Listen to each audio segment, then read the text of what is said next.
I think that's about all, so we might as well get started.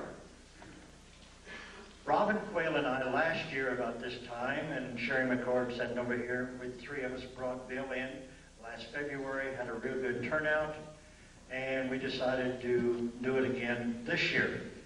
Robin and I have been talking with Bill for over the past several months, and we found out that he's got a lot of brand new material that you people, if you were to the one last year, it's going to be new material. And one of the things he said last year, he said he was going to touch from kindergarten to about the 4th grade last year. And it made some people mad, but yet made them mad enough to let me come back. Now, this year, he told me the other night, he said we're going to hit from about the 7th grade to the 10th grade, so we're into junior high. So maybe in 2 more years, we'll be into high school or college. So this is some of the things. Bill spent about 7 years in naval intelligence, and he'll get into a little bit about what he did in there.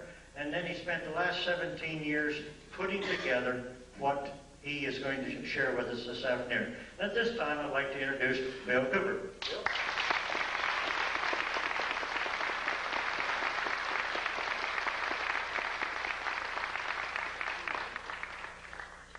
Thank you. I'm real happy to be here, and I've got to tell you that Southern hospitality is wonderful. When they talk about Georgia peaches, they're not kidding. And probably the best breakfasts that you can get anywhere are down south. My mother was from North Carolina, from Charlotte. I was raised on grits and all the good things. And it was funny, I didn't like it much when I was a kid, but now I can't get enough. Seems like we change over the years, and sometimes the poison becomes sweet. What I'm going to talk about today is a lot of how the sweetness has become poison. Just the opposite has been happening. But it doesn't have to be that way. We can change it. I'd like to know, how many of you are here from out of state? Good, excellent. We try very hard to notify everybody that we have an address on anywhere around any state that I'm going to be in, and I see that people are appreciating that. So we're not wasting our money on the postage. How many of you are here to see what I have to present and hear what I have to say for the first time? My God. Something is working. That's incredible. That's wonderful. How many of you have never seen any tape or heard any audio presentation of mine or been to any of my personal appearances? Okay, that's good. Something is really working. One of the most difficult things about what I talk about is get people to drop their preconceived notions, their preconceived ideas, it can't be happening, this is impossible, Bill Cooper's a nut. Get them to drop those kinds of obstacles and just take a look at the evidence. Because I'm going to tell you right now, I don't want you to believe anything that I tell you today. I don't want you to believe anything that I present to you today. But I do want you to see it. And I do want you to listen, and maybe, just maybe, what I'm all about is just maybe you will see or hear something here today that's going to convince you that something is terribly wrong. And it's going to empower you to become active and help us find out exactly what is wrong and fix it. Because I believe that we don't have too much time left to do this. I hope that I'm wrong. I sincerely hope that I'm wrong. But I have to tell you, ladies and gentlemen, since I have begun telling the world what I know and what I've found in my research, thousands of people have set out to intentionally prove me wrong, to ridicule me, to discredit me, to do all of these things, and no one has succeeded. Everyone who has gone to research the evidence to try and prove that I'm wrong has only succeeded in proving that I'm right. And I have thousands of letters from these people. And they're amazed when they do it. There are people here today who were at my presentation last year who I know didn't believe anything that I told them. They were very skeptical. skeptical and have since become helpers in our crusade because they went out and looked at what's available. Most of the evidence is in the public domain. It's there for anyone to find. That's where I found it. That's not how I got started on it, but that's where I found everything that I'm going to show you today, most of what I'm going to talk about. There is also a lot of deception.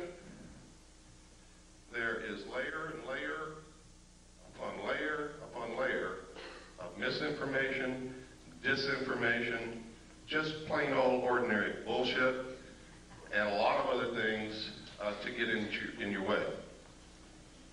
So wading through that can sometimes be difficult. You have to use your gut feeling, you have to use your common sense, you have to dig. But it's important that you learn to do that. For those of you who are here for the first time today, let me give you some background on who I am so that I won't be some mysterious character up here rattling off information which may or may not be true. I was reared in a military family. My father was a command pilot in the United States Air Force. He is a retired lieutenant colonel. He lives in the state of Texas now. A command pilot means that he literally has flown aircraft for thousands of hours and he's still alive. He started in biplanes and he ended up in jets. When I was a child, I can remember, I think I've scrambled through every airplane that the Air Force and the Army Air Force ever had when I was a child. My dad used to take me out to the flight line to see these planes. I've flown in many of them. I used to eavesdrop on the pilots when they sat around the kitchen table and talked about UFOs and Foo Fighters and dog fights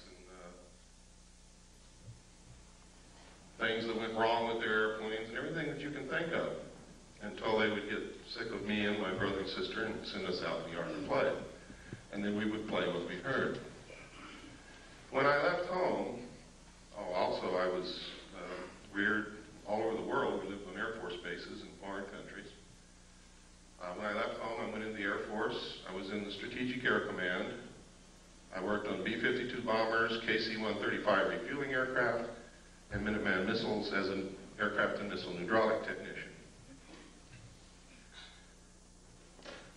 In the Air Force, of course, you have to understand I was a young man at that time. Went in when I was 18.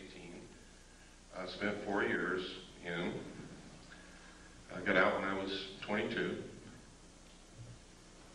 And I met sergeants, people who were over me, but who I became friends with, who sometimes after about 10 or 12 beers would begin to tell me the most incredible stories that I'd ever heard in my life about having participated in teams of Air Force personnel who recovered crashed extraterrestrial spacecraft.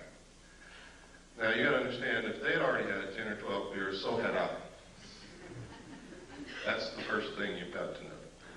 Second, you have to understand that after 10 or 12 beers at the age of 21, I wasn't interested in extraterrestrial crashed spacecraft. I was interested at the girl at the other end of the bar.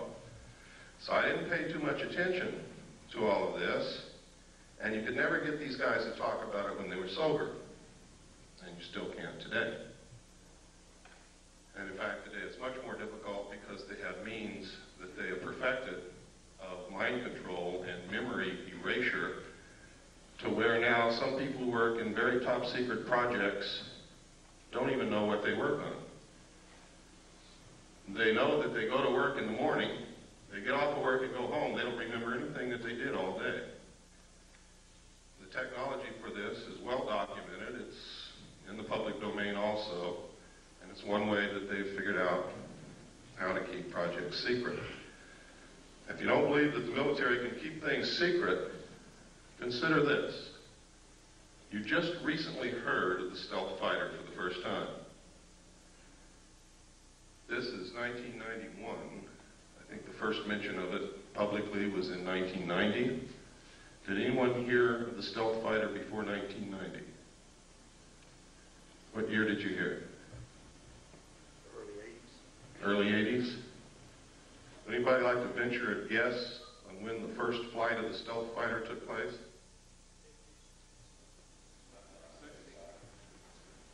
That's close. It was in the early 70s, ladies and gentlemen, first stealth fighter flew.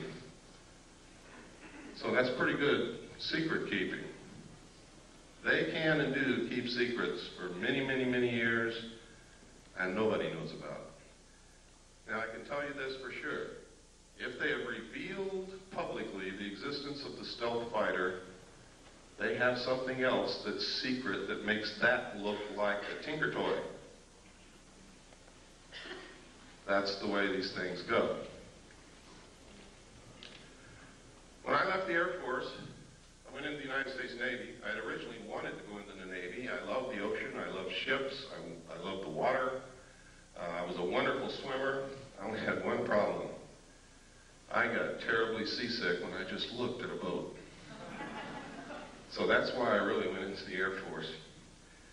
But when I left the Air Force, it had not satisfied my sense of adventure. I still love the ocean. I still wanted to go in the Navy, so I did. And I volunteered for submarines. I was stationed aboard the USS Tyru SS-416, stationed at the Pearl Harbor submarine base. It was an old World War II diesel boat. When I reported aboard, it was in the shipyard and had been cut in half. And you can imagine my chagrin, being new to the Navy and standing on the edge of a dry dock looking at a submarine cut cleanly in half, knowing that I'm going to have to go underwater on this thing. I really didn't like the thought of that. Everything was rusty. Everybody was welding everywhere. It looked like a dead grasshopper covered with ants.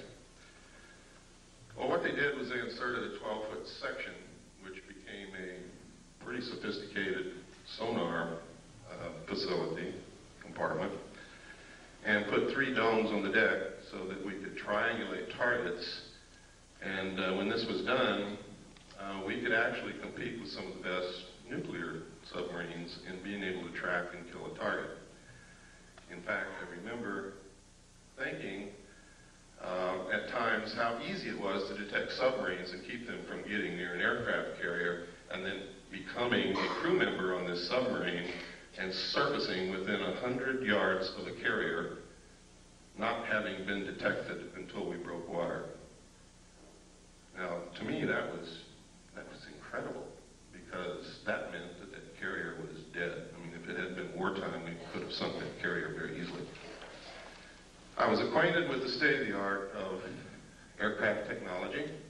I was acquainted with not the state-of-the-art, but I knew what it took to go underwater and survive. It was while on this submarine, as the port lookout on the transit between the Portland-Seattle area. We had been up there for the Rose Festival as a showboat, really. People came down and toured through the sub. And we met a lot of girls and had some really neat dates, and then we left. And about 1/3 of the way back from the Portland-Seattle area to Pearl Harbor, I was the port lookout. We were on the surface doing about 10 knots when off the port bow, I saw, and I was the only one that saw it, a huge flying disc the size of an aircraft carrier come up out of the water, tumble on its axis, and disappear into the clouds.